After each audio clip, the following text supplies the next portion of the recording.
Assalamualaikum warahmatullahi wabarakatuh. Kami dari kelompok 3 akan mempresentasikan materi SKI, yaitu perkembangan Islam masa Rasulullah SAW dari Madinah, kebudayaan dan kondisi masyarakat Madinah sebelum Islam. Perkembangan zaman dari zaman dulu sampai sekarang sudah pasti ada perbedaannya. Bahkan perbedaan tersebut sangatlah jauh sekali. Salah satu contohnya, Madinah pada zaman dahulu sangat jauh berbeda dengan Madinah pada saat ini. Mari kita ikuti sampai akhir kebudayaan dan kondisi masyarakat Madinah sebelum Islam. Madinah pada mulanya bernama Yashrib, dinamakan Yashrib karena orang yang pertama tinggal di kota ini bernama Yashrib bin Qaidin, bin Ubaidil, bin Uwas, bin Amali, bin Laus, bin Iram. Salah satu seorang anak keturunan Syam, putra Nabi Nuh alaihissalam. Kota ini sudah terbentuk kurang lebih 1600 tahun sebelum Masehi. Kota Yashrib berjarak sekitar 300 mil sebelum utara dari Mekah. Merupakan kota yang makmur dan subur dengan pertaniannya. Sebagai pusat pertanian, kota ini menarik bagi penduduk kota lain untuk berpindah ke sana. Kota Yashrib dikelilingi gunung berbatu. Di sini terdapat banyak persawahan dan perkebunan yang subur. Menjadi sandaran hidup setempat, penghasilannya terbesar adalah anggur dan kurma. Tidak mengherankan jika kurma terbaik di dunia adalah di kota ini. Luas kota Yashrib yaitu hanya sekitar 15 km dan sekarang sudah berkembang menjadi 293 km dengan batas-batas geografis sebagai berikut. Bagian selatan Bukit Ayer, bagian utara Bukit Uhud, Bukit Tihur, bagian barat Harah dan Warabah, bagian timur Harah Wasif. Komposisi penduduk Yashrib sebelum Islam masuk berbeda dengan kota Mekah meskipun bersuku-suku. Dilihat dari karakteristik budaya penduduk Mekah memiliki sifat yang homogen. Sebagai penyembah berhala di sana dominan memeluk agama Samawi dan ada penduduk Nasrani. Dilihat dari struktur sosial dan budaya, penduduk Yashrib cenderung lebih heterogen dibanding Mekah. Mereka terdiri atas berbagai macam etnis dan kepercayaan serta memiliki adat istiadat sendiri dari masing-masing suku. Masyarakat Yashrib sebelum Islam dapat dikelompokkan menjadi 3.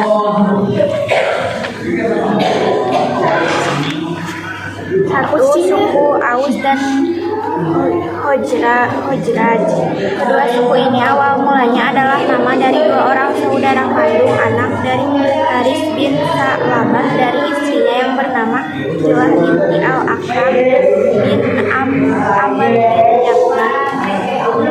Pada perkembangan selanjutnya, Aus dan Khozraj menjadi 2 nama keluarga besar di Yashrib.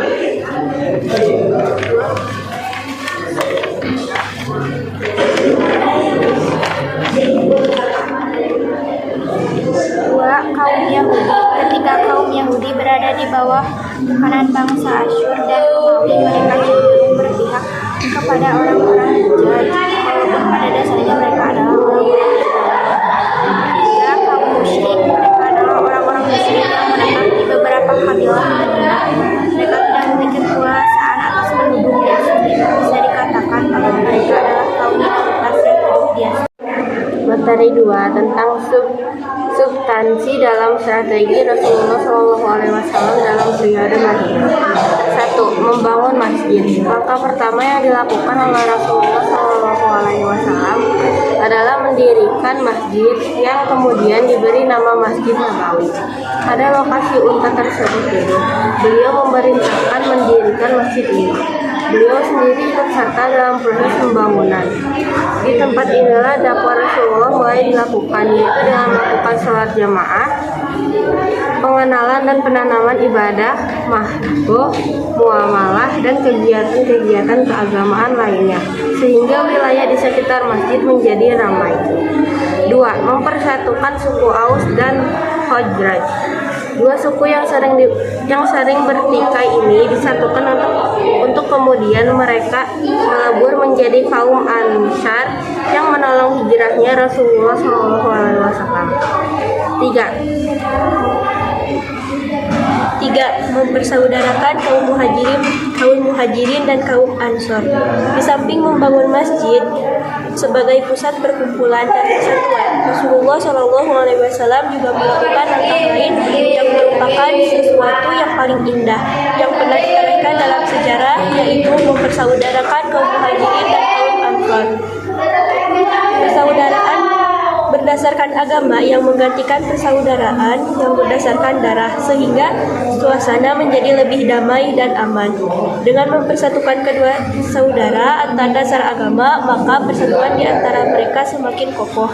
4. Penanaman nilai-nilai moral. Dengan berbagai langkah yang dilakukan Rasulullah SAW, beliau telah berhasil menancapkan pilar-pilar masyarakat baru. Fenomena ini tidak lain merupakan dampak dari nilai-nilai diserap oleh para generasi yang berkat persahabatan mereka dengan Rasulullah SAW. Selalu komitmen dengan mereka melalui pengajaran, pendidikan, penyucian diri, dan ajakan kepada perilaku mulia. Rasulullah SAW juga mengajarkan kepada kepada mereka tentang adab-adab kasih sayang, bersaudara, menjunjung keagungan, kemuliaan, ibadah, dan ketaatan. 5. Membentuk tatanan masyarakat. Rasulullah SAW mempersatukan golongan Yahudi dan Bani Qainuqa, Bani Nazir, dan Bani Quraidah.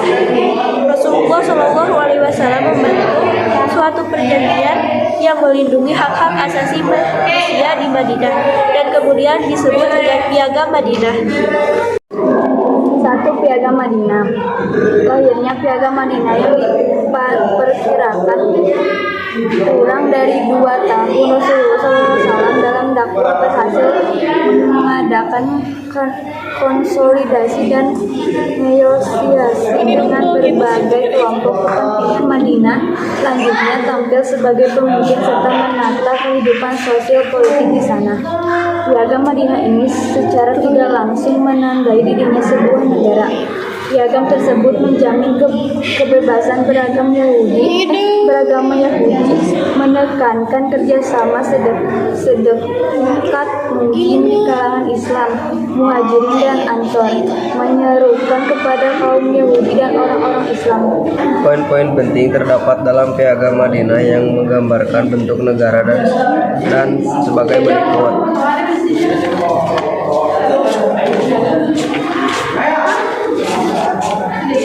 Orang-orang beriman dan ketergantungan mereka adalah merupakan suatu komunitas yang utuh. B. Suku-suku bagian dari suku masyarakat ini bertanggung jawab terhadap harta rampasan atau uang tebusan atas nama masing-masing anggota. Pasal 2 strip 11. C. Para anggota masyarakat diharapkan menunjukkan kekompakan dalam menghadapi anggota terdekatnya yang tindakan itu bersangkutan dengan anggota masyarakat yang lain. Pasal 13,21. D. Para anggota masyarakat diharapkan menunjukkan rasa kekompakannya yang penuh dan dalam menghadapi orang-orang yang tidak beriman, baik dalam fungsi damai maupun situasi perang. Pasal 14,7,9,44. Dalam juga solidaritas dalam pemberian perlindungan tetangga. Pasal 15. Orang Yahudi yang berasal dari berbagai kelompok adalah milik masyarakat yang harus mereka menjaga agama mereka sendiri. Mereka dan orang-orang Islam harus saling membantu apabila diperlukan, termasuk bantuan militer. Pasal 24,37,38,46. Pada tahun 6 Rasulullah SAW dan kaum muslimin berangkat ke Mekah. Jumlah mereka sebanyak 1.000 orang. Untuk menghilangkan praduga jelek dari kaum kafir Quraisy, umat Islam berpakaian ihram dan menuntun ternak untuk disembelih pada hari tasyrik di Mina. Untuk sekedar menjaga diri, mereka membawa pedang yang disarungkan. Hubaidiyah ada kaum kafir perjanjian ini disebut perjanjian Hubaidiyah. Adapun isinya sebagai berikut. umat Islam tidak boleh menjalankan ibadah umroh tahun ini. Tahun depan baru diperbolehkan dan tidak boleh berada di Mekah lebih dari 3 hari. B. Keduanya tidak saling menyerang selama 10 tahun. C. Orang Islam yang lari ke Mekah murtad diperbolehkan, sedangkan orang kafir Mekah yang lari ke Madinah masuk Islam harus ditolak. Suku Arab yang lain bebas memilih bergabung ke Madinah dengan Rasulullah atau mengikuti kafir Quraisy ke Mekah. Kaum muslimin tidak jadi melaksanakan ibadah umrah tahun ini, tetapi ditangguhkan sampai tahun depan. Sekian yang dapat saya sampaikan. Mohon maaf bila ada kesalahan kata Ataupun perbuatan. dan kata yang tidak dimengerti. Mohon maaf. Wassalamualaikum warahmatullahi wabarakatuh.